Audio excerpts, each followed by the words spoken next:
Hi, இது என்னோட first video. கொஞ்சம் பயமாக தான் இருக்குது. பட் நான் இதை பண்ணுறேன். So sari selling business start பண்ணி 5 மந்த்ஸ் கம்ப்ளீட் ஆகிடுச்சு. ஸோ இந்த 5 மந்த்ஸில் நான் என்ன ஏர்ன் பண்ணேன் அப்படின்றத இந்த வீடியோட லாஸ்ட்டில் சொல்கிறேன். ஸோ ஸ்கிப் பண்ணாமல் பாருங்கள். நீங்கள் ஒரு புதுசாக பிஸ்னஸ் ஸ்டார்ட் பண்ணியிருக்கீங்க, இல்லை ஸ்டார்ட் பண்ணி எப்படி ரீச் ஆகிறது தெரியல அப்படின்னு இருக்கீங்க, இல்லை எங்கேயோ ஒரு இடத்துல ஸ்டக் பண்ணி ஸ்டாப் பண்ணிட்டீங்க அப்படின்னு சொல்லிட்டு இருக்கீங்கன்னா மறக்காமல் என்னை ஃபாலோ பண்ணிக்கோங்க. உங்களுக்கு நிறைய நான் இதுக்கப்புறம் ஐடியாஸ் கொடுக்க போகிறேன். ஸோ இந்த 5 மந்த்ஸில் வந்து நிறைய நானுமே கற்றுக்கிட்டேன்.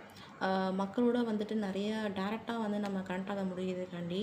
ஆனால் வந்து ஒரு பிளாட்ஃபார்மில் ஒரு இன்ஸ்டாகிராம், சோஷியல் மீடியா, யூடியூப் அந்த மாதிரி ஃபேஸ்புக் அந்த மாதிரி ஒரு சோஷியல் மீடியாவில் நம்ம கனெக்ட் ஆகிறது வந்து ரொம்ப கஷ்டமாக இருக்குது.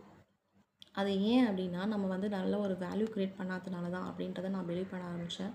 நான் தெரிஞ்சுக்க ஆரம்பித்தேன். ஸோ அந்த வேல்யூ க்ரியேட் பண்ணுறதுக்காக தான் இந்த ஒரு வீடியோ. ஸோ இதுக்கப்புறம் பார்த்தீங்கன்னா 100 டேஸ்க்கு நெக்ஸ்ட்டு 100 டேஸ்க்கு நான் ஒரு சேலஞ்ச் வந்து அக்செப்ட் பண்ணிக்க போகிறேன். ஸோ 100 டேஸ் நான் வந்துட்டு என்னோடய ஃபேஸ் காமிச்சு என்னோடய ப்ராடக்டை நான் வந்து ஷோ பண்ண போகிறேன்.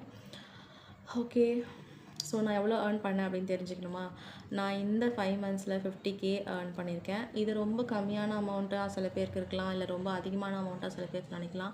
பட் எனக்கு இது நான் டோட்டலாக ஃபஸ்ட்டு சொன்ன மாதிரி தான், இது வந்து full and full learning period மட்டும்தான்.